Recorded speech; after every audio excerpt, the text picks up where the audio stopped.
Bom dia a todos. Bom dia. É com muito prazer e alegria que a espiritualidade da casa nos recebe hoje, mais uma vez. Estamos aqui dispostos a aprender, a intensificar os nossos conhecimentos, as nossas instruções, através da nossa já tradicional palestra do domingo. Hoje é um dia comercialmente chamado de Dia dos Pais. E é sempre bom porque para alertar os incautos filhos que talvez possam ter se esquecido do pai. Mas a figura do pai é retratada por Jesus, que reparte o seu pai com todos nós. É o Pai Nosso que está nos céus. Na oração do Caritas é dito: Deus nosso Pai, que tens poder e bondade. Na história nossa da vida terrena, conceituamos Pai, a figura do Pai, além do pai familiar. Santos Dumont é o pai da aviação, Heródoto é o pai da história,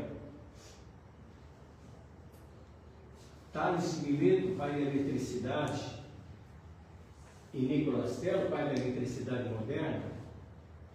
Então temos essa figura de modo geral. Mas a figura interna familiar do pai, nós devemos agradecer constantemente.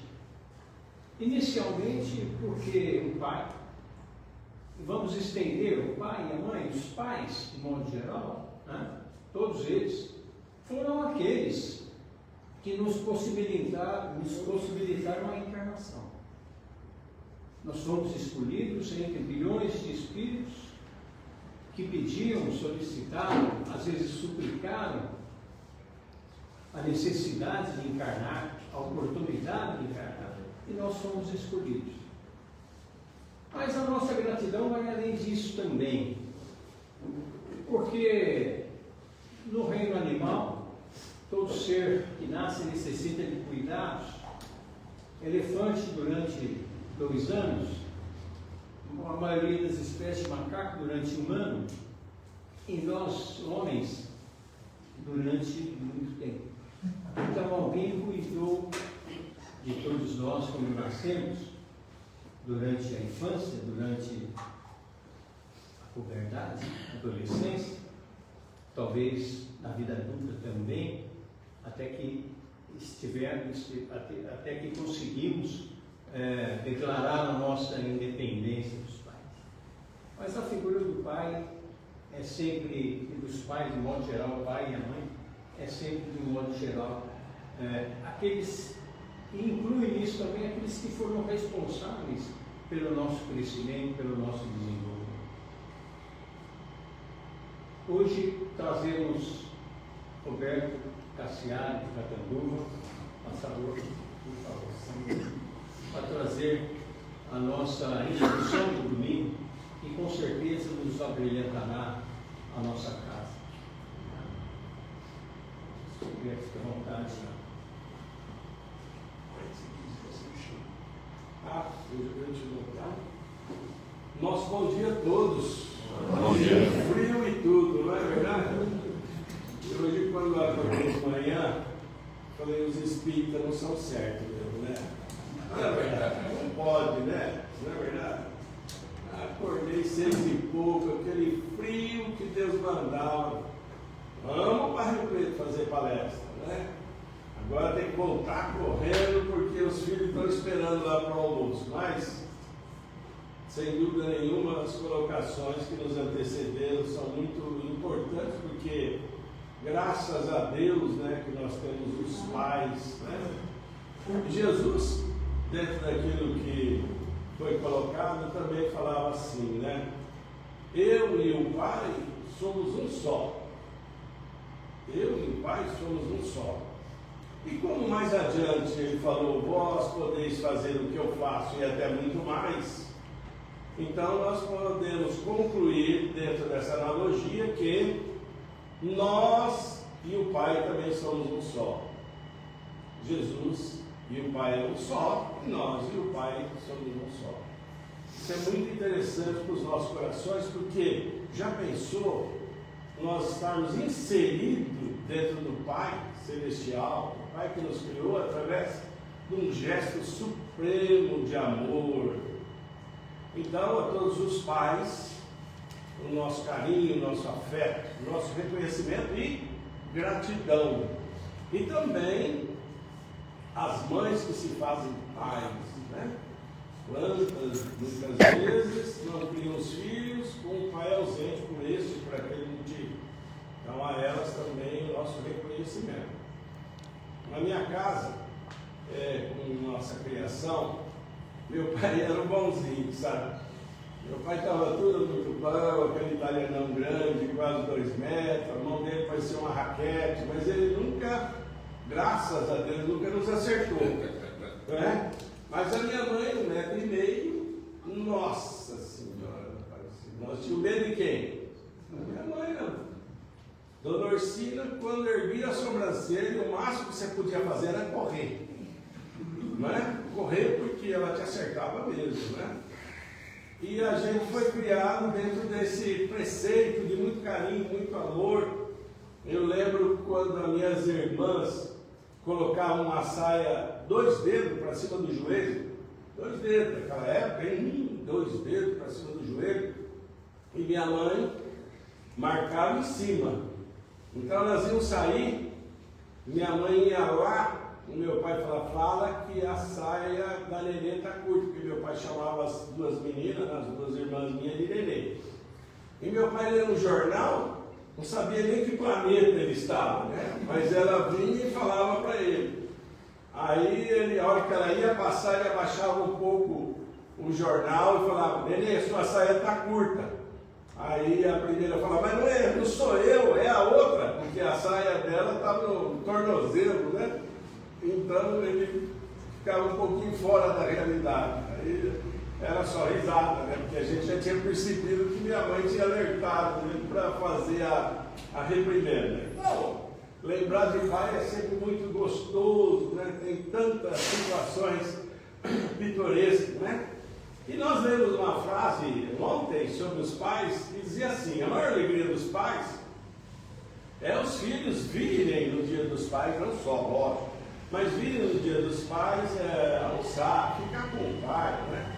Isso é muito, muito importante, porque em algumas ocasiões, lógico, às vezes o filho não pode vir, mora distante, ou qualquer outra coisa, mas quando eles estão, a alegria é muito grande, né? Graças a Deus, a alegria é muito grande.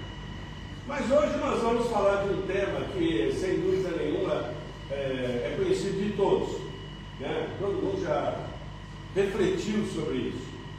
E nós vamos falar um pouco do projeto reencarnatório. E também, vejam bem, e também o projeto desencarnatório, ou da desencarnação, ou do desencarne. Pensou fazer um projeto para desencarnar?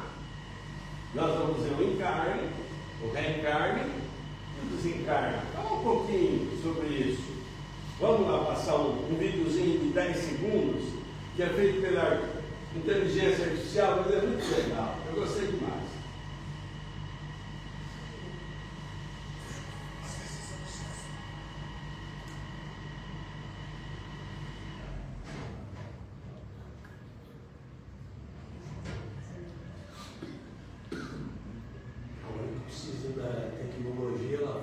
Certa feita eu ouvi um amigo falar assim, que essa tecnologia é que nem gerente de banco, quando precisa ele some. Está parecendo isso.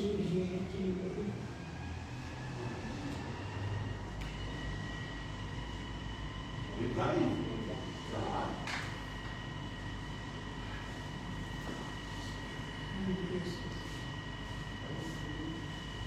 É o frio.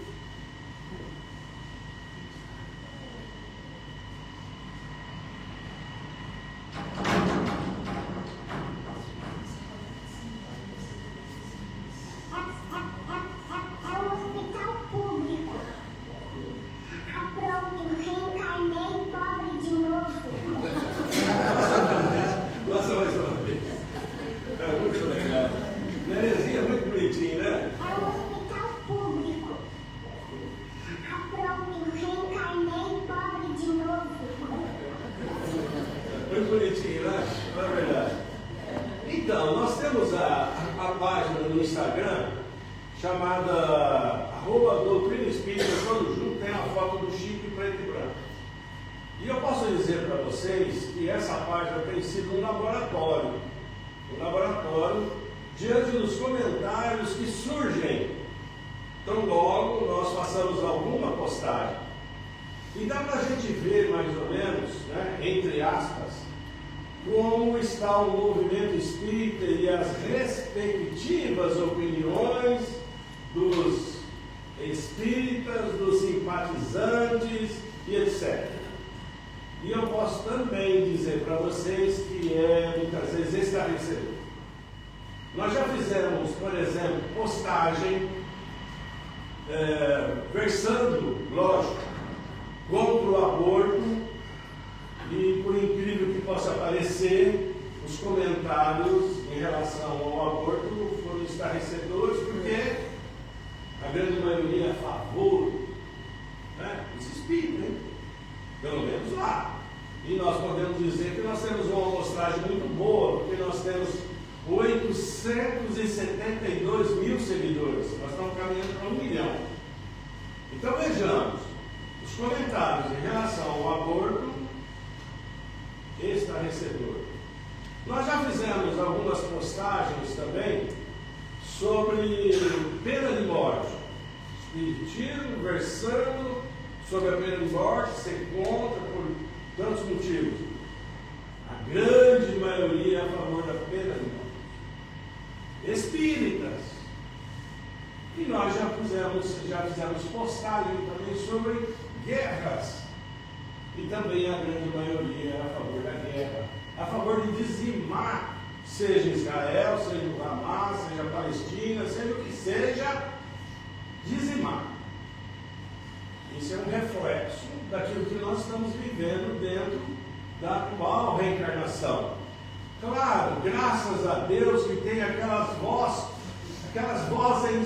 lúcidas que declamam, né, que colocam comentários embasados nas estruturas espíritas, seja do Livro dos Espíritos, as obras complementares de Kardec, ou mesmo a do André Luiz, Emmanuel e tantos outros, versando. Graças a Deus que de vez em quando, mas são poucos, são muito poucos, aqueles que têm conhecimento, estudo necessário para contrapor essas opiniões de forma evangélica, doutrinária. Isso assusta-nos. Tem dia de eu ler determinados comentários que eu passo o dia meio, sabe, pensativo a respeito. Como pode a pessoa falar assim, porque eu trabalho na casa espírita já faz quase 20 anos e sou a favor do aborto. Primeiro ela fala que trabalha na casa espírita e é a favor do aborto. Porque o corpo é da mulher e ela tem direito de decidir. E outras tantas colocações. Então vamos dizer, esse canal de comunicação que nós temos através do Instagram, a grande maioria daqueles que podem comentar, nos traz aí um laboratório, uma amostragem preocupante. Preocupante para onde o movimento espírita está caminhando. Para onde está caminhando? Mas nós vamos contrapor a isso sempre, doutrinariamente, sem falar que A e B, C ou D é errado. Não é o nosso propósito. O propósito da página não é esse. O propósito da página muitas vezes é fomentar algumas discussões não deletérias, salutares, para que a gente possa ter subsídio até para colocar outras postagens. E nessa que nós fizemos rapidamente, ela já está perto de 300 mil visualizações. Mas nós já tivemos postagem que falou da evolução humana, muito bacana. Nós já tivemos mais de 2 milhões de visualizações. E sem dúvida nenhuma é algo que nos preocupa, essas visualizações, a responsabilidade diante dessa página de nós sermos o provedor, nós sermos ali a pessoa que de alguma forma posta tudo aquilo, né? Que eu faço todas as postagens, sem dúvida é uma responsabilidade muito grande, muito grande. E eu trouxe justamente esse pequeno vídeo para dizer assim, pronto, reencarnei pobre outra vez, né? Será que a gente quer reencarnar pobre? Quer? Ninguém quer. Ninguém quer reencarnar pobre, né? Só o coitado do Chico, aquele palitozão dele, né? O Chico se fazia muito pobre materialmente, né? Não aceitava nada, não gostava nada que fosse material. Certa feita quiseram doar 2 milhões para ele na época, sei lá. Ele falou, o que eu vou fazer com isso? Isso eu posso perder a minha encarnação por isso, porque eu fui criado pobre, como é que eu não vou mudar o meu ritmo de vida? Mas nós não queremos reencarnar em necessidade. Não queremos, mas concordamos. Não existe praticamente, lógico, respeitando o livre-arbítrio e a dinâmica da própria vida, nós temos a vida exatamente com alguns desvios que nós pedimos por ter, ou concordamos por ter. Porque quando nós vamos reencarnar, claro que todos vocês já sabem que é um projeto reencarnatório. Ninguém chega aqui, né, sem um projeto reencarnatório. Deixemos de lado as reencarnações compulsórias, aquela que o espírito, que eu gostando ou não gostando, ele vai. Né? E geralmente é embaixo de provas, de expiações. Mas nós, antes de reencarnarmos, dentro da lucidez de cada um, dentro da condição de cada um, discutimos a nossa reencarnação. Fazemos até apontamentos como nós gostaríamos ou como nós deveríamos enfrentar essa atual reencarnação. Então, cada um de nós não pode reclamar falando assim. A primeira que a gente escuta muito jovem falar, né? Eu não pedi para nascer. Não só pediu, como suplicou. E estava na fila, como o senhor colocou. Não é? Estava na fila. E brigando para ser o primeiro da fila e para reencarnar. Então, quando o jovem vem dando uma de revoltado, eu não pedi para encarnar, eu não pedi para viver, eu pedi para ser filho, pediu, implorou, suplicou. E nós todos temos um projeto de reencarnação. Todos nós sabemos quem vai ser os nossos pais, quem vai ser os nossos irmãos, os nossos entes queridos, e que seio familiar nós vamos estar. E graças a Deus, que lá no íntimo, dentro da nossa inconsciência, onde está gravada a lei de Deus, né? Nós sabemos muito bem o que merecemos e o que temos que superar. Então, não podemos dizer assim, Deus esqueceu-se de mim. Onde estão esses mentores espirituais que não me ajudam? Não é? Debaixo do nosso desespero, do nosso infortúnio, a primeira coisa que a gente faz é tirar o erro, a culpa nossa por estar naquela condição e sair buscando um culpado. Aquela transferência de cruzes que nós gostamos de fazer, né? Principalmente para os dirigentes, né, religiosos, né? Os dirigentes, então a pessoa chega e tenta colocar no seu ombro a cruz dele. E aí a gente vê lá embaixo no pé da cruz e fala, não, mas não está meu nome aqui, está o seu. Ah, mas a pessoa retruca, mas fica tão bem em você essa cruz, orna tanto. Por que você não pode carregar? Olha, fica muito melhor no seu ombro do que no meu. Peraí. Nós precisamos ter a lucidez suficiente de saber separar, de saber dizer àquele que sofre que o sofrimento não é uma punição, é antes de tudo uma lição. Então o projeto reencarnatório é um projeto que nós fazemos dentro do melhor aproveitamento da reencarnação. E lá nós pedimos, muitas vezes, falta de recursos. Lá nós pedimos alguma sequela, alguma doença que em determinado momento se manifeste, principalmente para a gente não exacerbar nos erros. Não é? Para a gente não voltar a cometer os mesmos erros. Então nós vamos pondo entraves, nós vamos colocando freio, para que a gente não vá novamente cair no mesmo precipício que nós sempre caímos. Então o projeto reencarnatório é uma bênção na nossa vida e nós devemos todos os dias dizer assim: olha, eu não sei se eu estou dentro do meu cronograma reencarnatório, eu estou fora, mas uma coisa é certa, eu preciso melhorar. Eu preciso crescer espiritualmente, mesmo estando embaixo das vicissitudes terrenas. Porque ninguém está falando que é fácil. E mesmo antes de nós virmos para cá, nós sabemos que não seria fácil.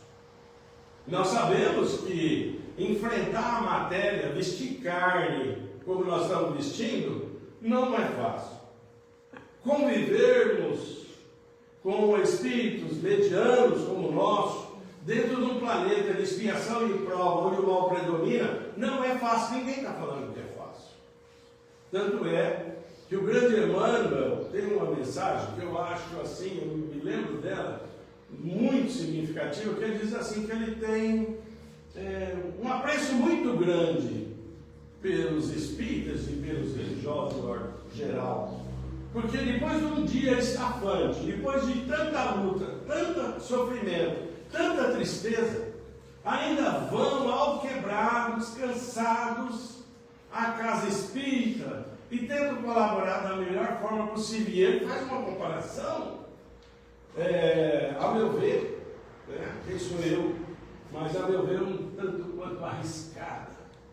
Ele fala assim: é claro que a gente quer ouvir os mentores falar, é claro que eles têm um mérito em falar, mas ouvir aqueles que estão cansados, depauperados, sentados, né? Ali colaborando dentro da casa espírita, é uma linguagem que me faz muito bem ao coração.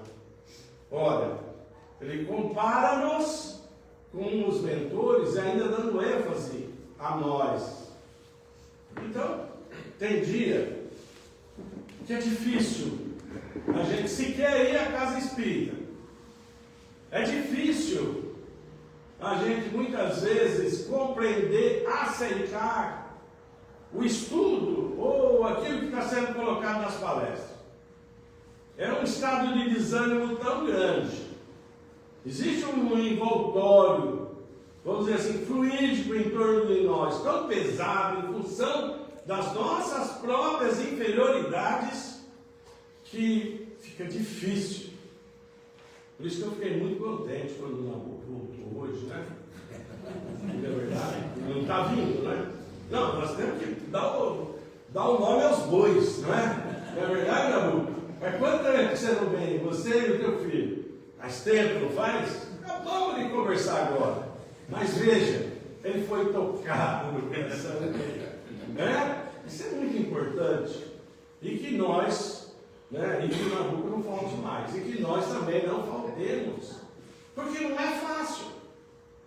Pois bem, a semana retrasada, eu fui dar aula para a mocidade. Agora, cada um mês, 2 meses, eu dou aula lá para eles, né? Para ver o que eles pensam, o que eles falam. E eu tenho uma neta, a Clarinha, que ela não é mais vaidosa, porque não tem espaço. Se tivesse um pouco mais de espaço, ela seria mais vaidosa. E ela, de fato, é muito bonita, mas pensa numa vaidade. E a gente cerca ela para justamente não haver, né?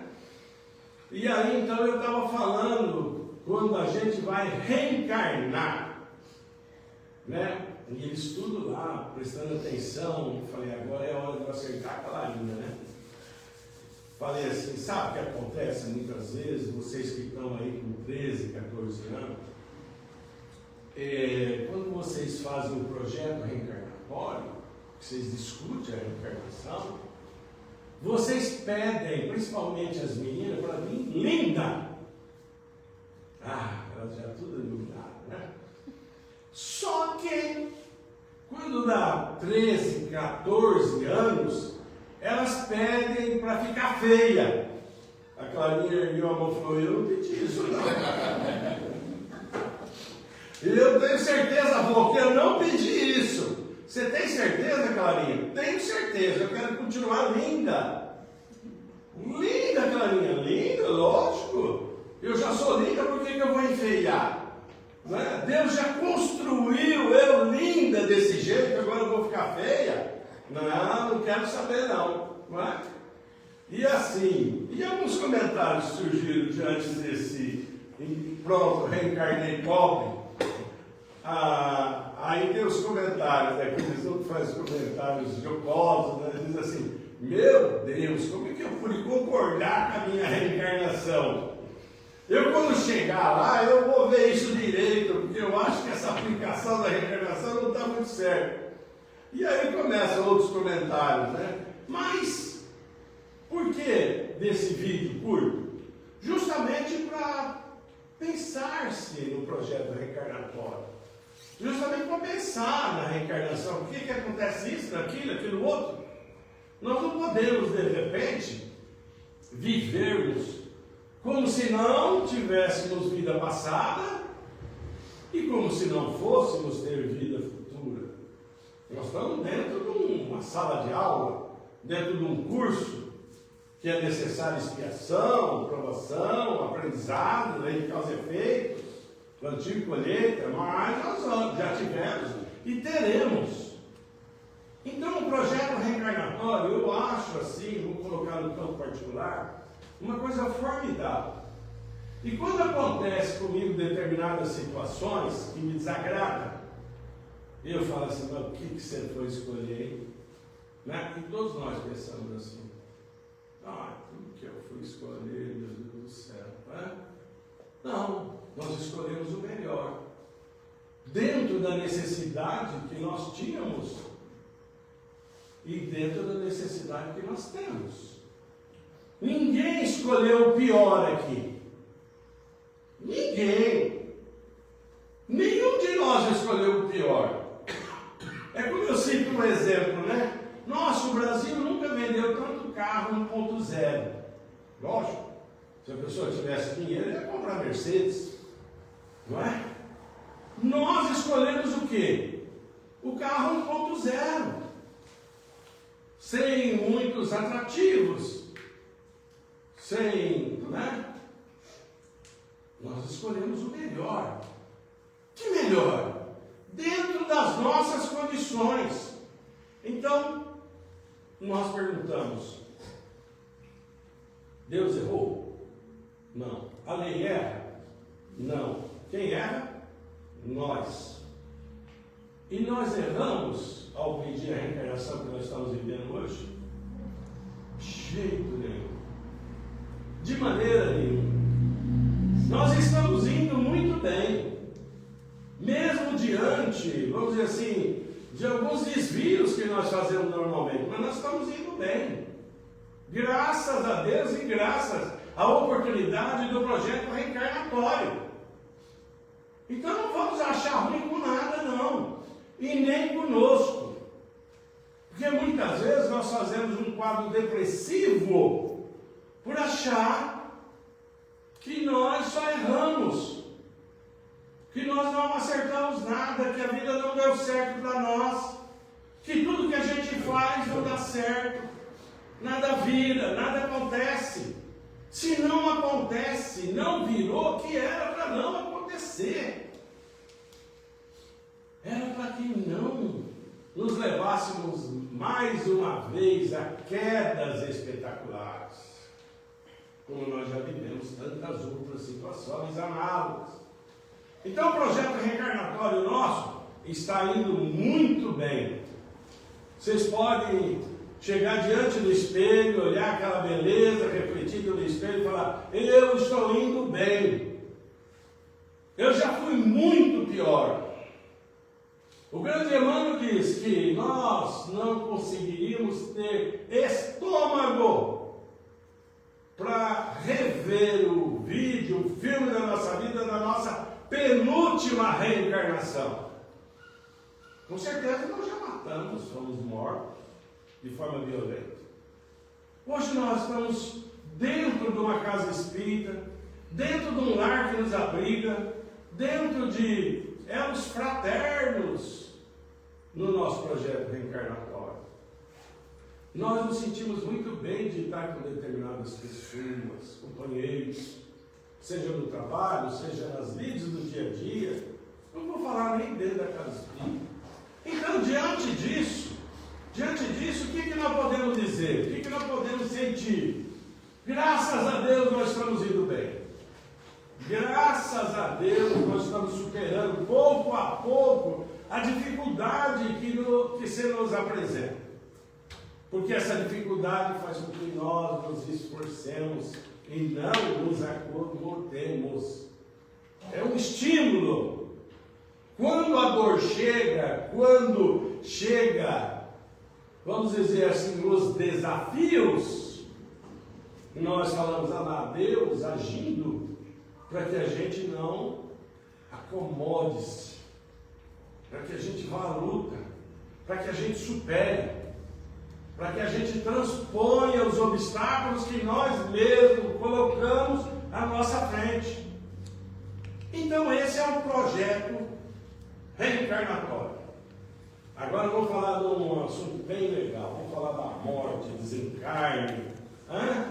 Projeto de desencarne. Quem é que já fez aqui? Já? Ninguém, né? Não vamos desencarnar, para que fazer? Não é verdade? Será que alguém vai desencarnar aqui? Não. Nós somos eternos, né? Em termos de corpo, não. Em termos de espírito, sim. Mas será que é preciso fazer um projeto de desencarne? Eu acredito, minha opinião pessoal, que sim. Eu fiz 70 anos, né? Tive aí alguns desafios com 66, né? Cada Covid e tal, tive lá uns desafios, né? Pois bem, eu sei que eu vou falar, minha mulher vai ficar bem chateada, porque ela me acerta lá no carro, mas eu estou já diante de um processo e de um projeto de desencarne. Por quê? Vocês vão falar, Roberto, mas tem tanta coisa no mundo boa, você vai falar em desencarne, porque desencarne é coisa boa também. Por mais que a gente ache que não. E desencarnar bem, lúcido, equilibrado, com a mente tranquila de ter feito o melhor dentro do nosso esforço, melhor ainda. Ai meu Deus, agora tem que fazer um projeto de desencarne. Claro.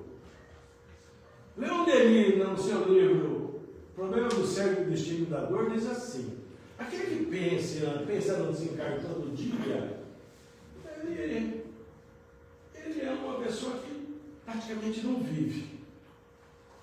Mas aquele que não pensa é um incauto. Por quê? Porque se nós desencarnarmos, nós não queremos de maneira nenhuma que as pessoas que aqui estão, nossos entes queridos, fiquem nos bombardeando do lado de lá, com pensamentos acusatórios. E ninguém escapa.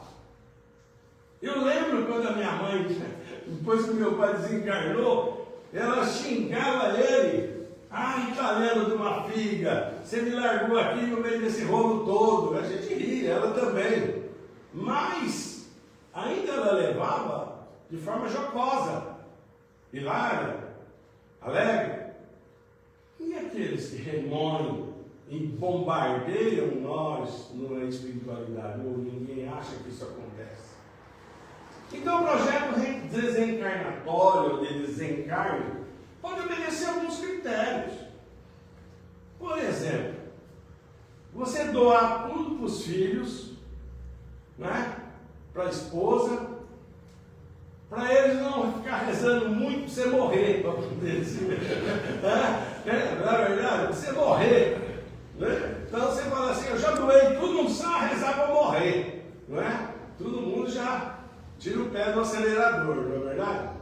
Outra situação, desagradável, muito desagradável, que a gente não pensa. Por exemplo, um plano de saúde que a gente consiga pagar, porque para o SUS é um pouco mais complicado. Para dar trabalho para o filho, para a filha, não, vamos fazer um esforço, não é? Para tentar. Uma outra situação que o espírita não gosta, né? O espírita não gosta. Vamos deixar a tumba do cemitério, vamos deixar o espaço do cemitério já tranquilo. Para não chegar, o pai desencarnou e vai enterrar. Meu Deus do céu, mas é isso. É prático. É um projeto.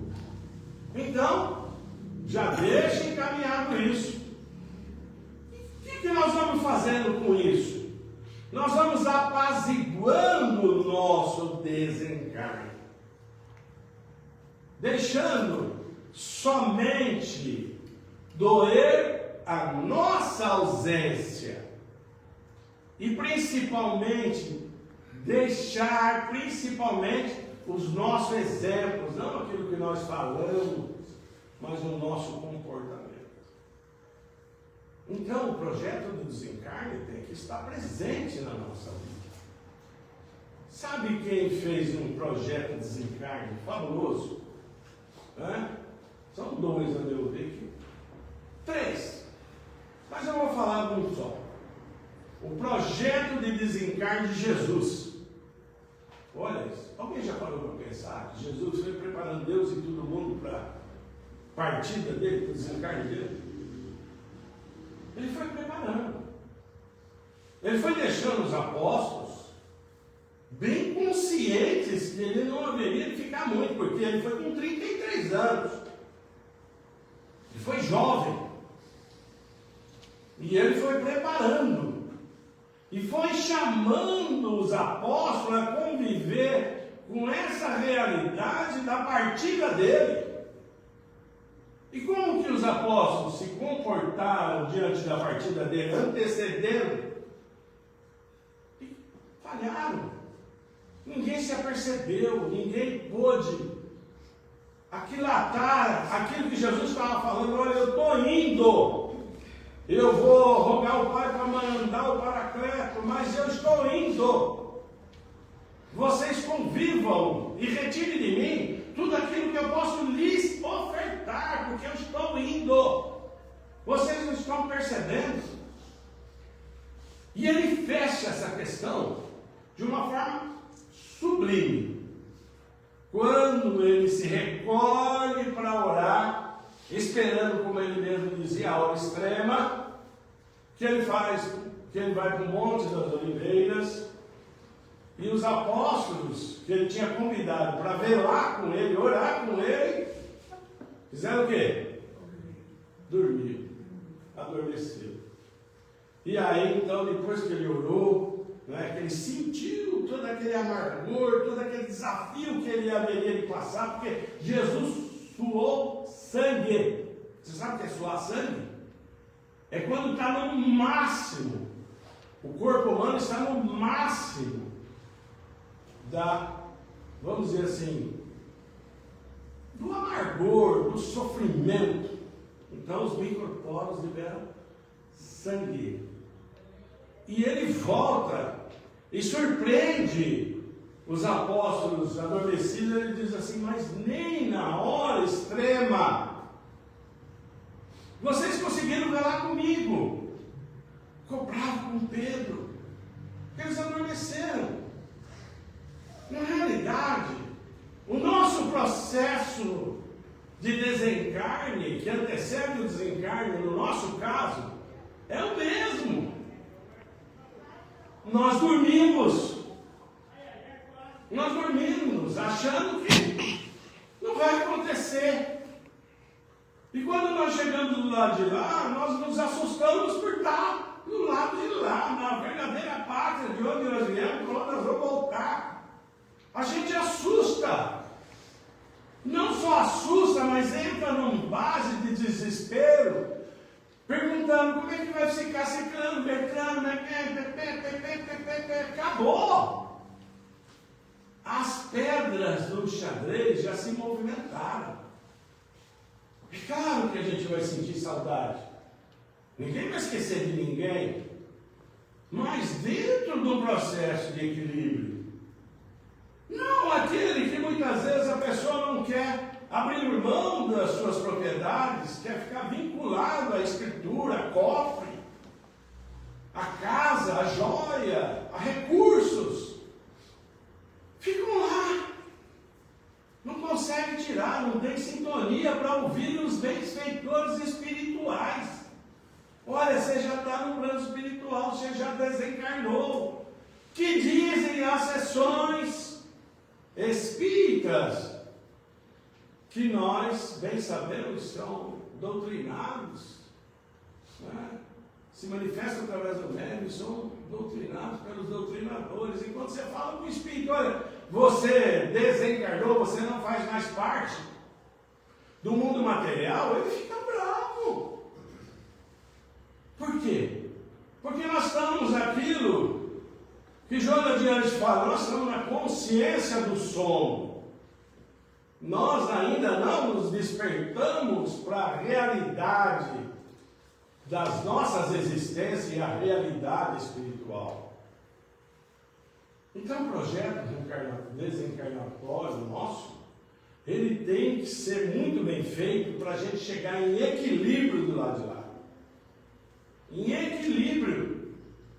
Não adianta estar lá no leito do hospital só para fechar os olhinhos reclamando, eu não quero ir, chora. Não, senhor. Equilibre-se. Pode equilibrar-se. Quando o médico foi me entubar, numa das intubações, que o médico estava junto, não, escuta ele. Aí ele perguntou assim, senhor Roberto, o senhor quer gravar algum vídeo? Quer telefonar para a família antes de... Né? Eu falei, não, manda um porrete aí que eu não estou nem aí. Nem aí. Ele falou, mas o senhor é o único. Não, estou preparado. Eu vou ficar triste de deixar determinadas situações, determinados entes queridos estar em outra dimensão? Claro. Preocupado? Claro. Mas não desesperado. Não enlouquecido porque eu fui parar no plano espiritual. Nós temos que sair bem daqui para entrar bem no plano espiritual. Pois bem, vou falar do Divaldo. Só para terminar. Já vi que eu já estourei o tempo, já, né? Não? Posso falar até meio-dia? Não posso, porque meio-dia eu não. Moral da história. Eu tive a oportunidade de conviver com o Divaldo muito tempo. O Divaldo ficava em casa e fazia peão para falar nas outras cidades. A exemplo do Euridice aqui, era eu lá em Catanduva. E eu tive a oportunidade de conversar com o Divaldo até 3 horas da manhã, eu e ele. Vocês fazem uma ideia do tamanho do meu débito. Você faz uma ideia. Né? Divaldo fez colocações para mim no campo, vamos dizer assim, no campo, falou para mim que determinadas situações da vida dele, sabe, que eu falei, meu Deus, por que ele está falando tudo isso para mim? Né? Para mim. E eu ouvi e intercalei com ele as minhas opiniões, porque eu sempre fui muito abelhudinho. E quando ele terminava as palestras, ele falava, Roberto, o que você achou? Eu gostei quando você falou isso, mas aquela parte que você falou isso, podia ter dado... Eu corrigia ele, sabe? Eu sou muito peitudo mesmo, né? Fala a verdade. Corrigia, ele falou, olha, você sabe, ele dava razão para mim em determinadas coisas. Em determinadas outras ele silenciava. Mas nós tivemos conversas muito proveitosas. Muito proveitosas. Pois bem, o Divaldo fez um projeto para a desencarnação dele. Ele deixou praticamente tudo acertado lá na mansão. E são 3.500 crianças. Ele programou tudo dentro desse projeto. E não deixou nenhum de nós bater lá. E lá perturbar ele no projeto de desencarne. E eu percebi que ele estava para desencarnar, mesmo porque ele dizia, mas eu percebi porque eu mandei um e-mail em determinado dia para ele e ele não me respondeu. De 72, que eu convivia com ele, a 2025, isso nunca aconteceu. Ele sempre me respondeu os e-mails e fez sempre os apontamentos que eu pedia, nunca foram pessoais. Todas as perguntas que eu fiz a ele foram doutrinárias diante do movimento espírita, diante da nossa casa. Eu nunca na vida perguntei, me dá o número da loteria que eu quero ganhar. Não. Zero. Nós sempre tivemos um tratamento evangélico, sempre tivemos um tratamento de alto nível. Graças a Deus eu consegui até o fim. Mas quando ele não respondeu, eu percebi que ele estava em partida. E aí nós percebemos também que tudo mostrava que ele estava de partida. A debilidade do corpo, ele já não conseguia andar mais e tal. E ele fez depoimento nesse sentido. Enfim, eu sabia que ele ia desencarnar. E ele desencarnou. E eu posso dizer para vocês, foi triste para mim. Por quê? Porque eu perdi, entre aspas, um benfeitor, uma pessoa que orientava, uma pessoa que colocava situações para mim, para não ter nenhuma dúvida, eu poder comportar-me diante de determinados fatos, sabe, de maneira correta. Ele foi um benfeitor meu. Você tem que agradecer ele cedo, à tarde, à noite, uma eternidade. E sempre colocou com muita lucidez. Então, que eu tive a oportunidade, estou trabalhando no terreno particular, por isso que eu não estou falando nós. Eu tive uma oportunidade que talvez poucos tiveram. Poucos. Porque o Divaldo, ele tinha os amigos dele, e ele tinha e tem também a mesma característica que talvez eu tenha. Eu sou muito fiel aos meus amigos.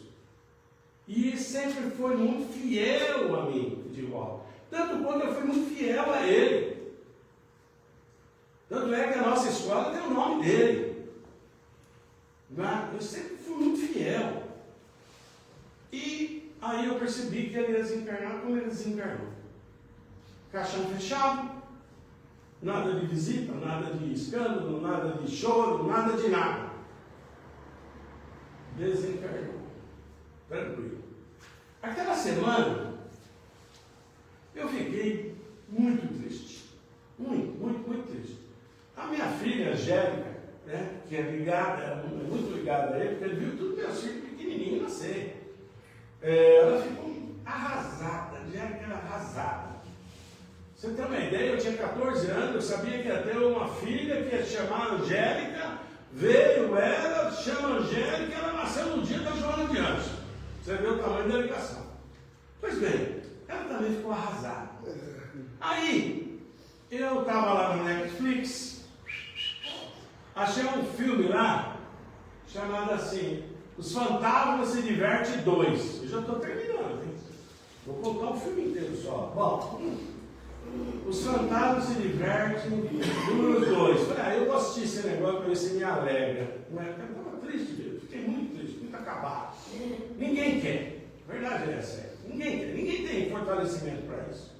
Ninguém quer que ninguém desencarne, ninguém quer ficar sem ninguém. Ótimo. Isso é premido pelo amor. Ótimo. Né? Então ele estava lá, o Fantasma se Diverte. E aquele Michael Keaton, que ele faz um trabalho de um palhaço estilizado, que tem uma menina que quer encontrar o pai que já desencarnou e está do lado de lá. E ele está buscando um portal, mas você se diverte com tudo isso. Mas ele tem uma mensagem no filme, muito significativa. Porque ele também estava em busca da pessoa amada. Não é? E aí, a menina pergunta assim para ele, mas como é que você faz? Como é que é lidar com esse sofrimento que eu também lido? Falar, infelizmente, o sofrimento não tem relógio.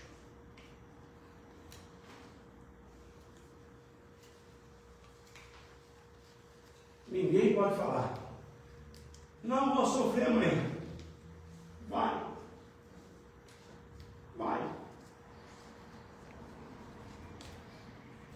Sofrimento não tem relógio. Por isso que nós temos que ter respeito ao sofrimento do próximo e ao nosso. Por quê? Porque não é fácil desencarnar.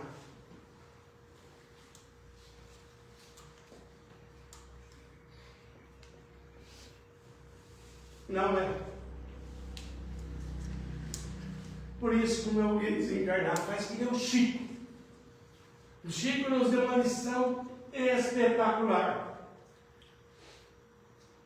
Quando alguém desencarnava, o Chico fazia um escândalo. Ele que dava mais trabalho que todos os outros. E o Chico, no final da vida, precisava perguntar: está vendo alguém ali? Não. Então ele sabia que era espírito. Está vendo alguém ali? Estou. Então ele sabia que era encarnado. Mas o Chico ficava de 3, 4, 5 meses desesperado, porque alguém do convívio, do amor dele, desencarnou. Chorem sem revolta. Chorem com amor. Chorem. Hoje, tem muita gente que não vai ver o Pai. Pode chorar. Pode chorar. Aqueles que vão ver o Pai, pode chorar. Porque muitas vezes o choro substitui o sorriso com muito mais emoção, muito mais carinho.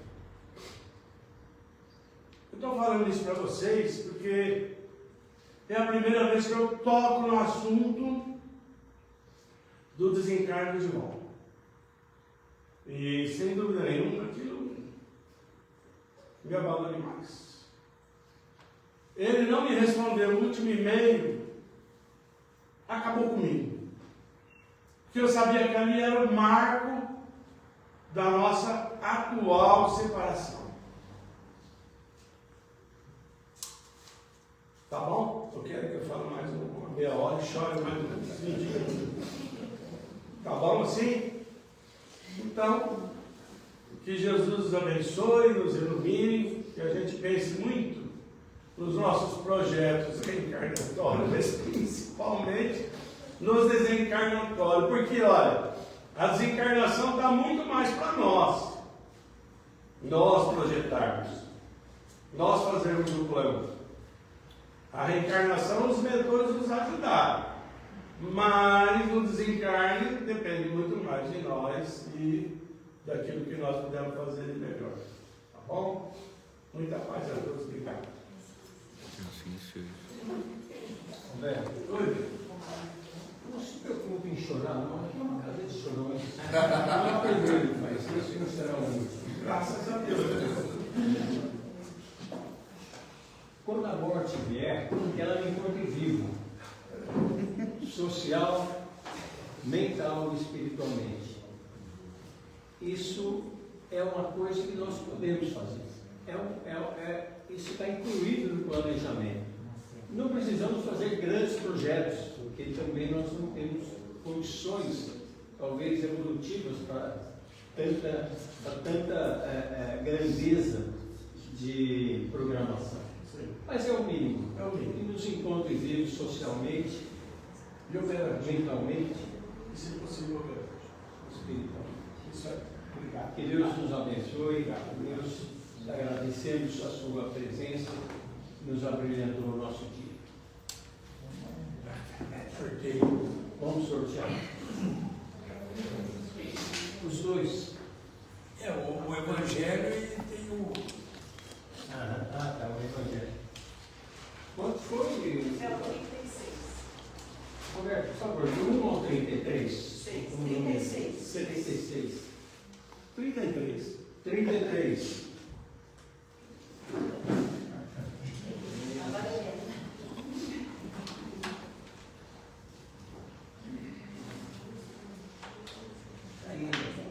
Eu acredito que seja 33.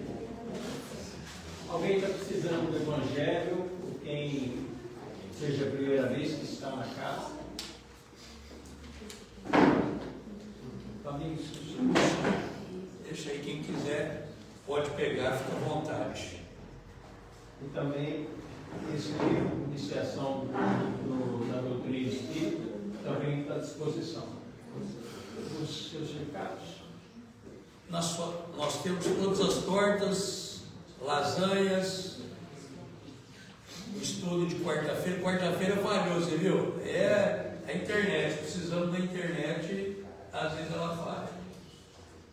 E sábado, nossa evangelização infantil. Isso aí. Vamos passar o trabalho de passe agora, por favor.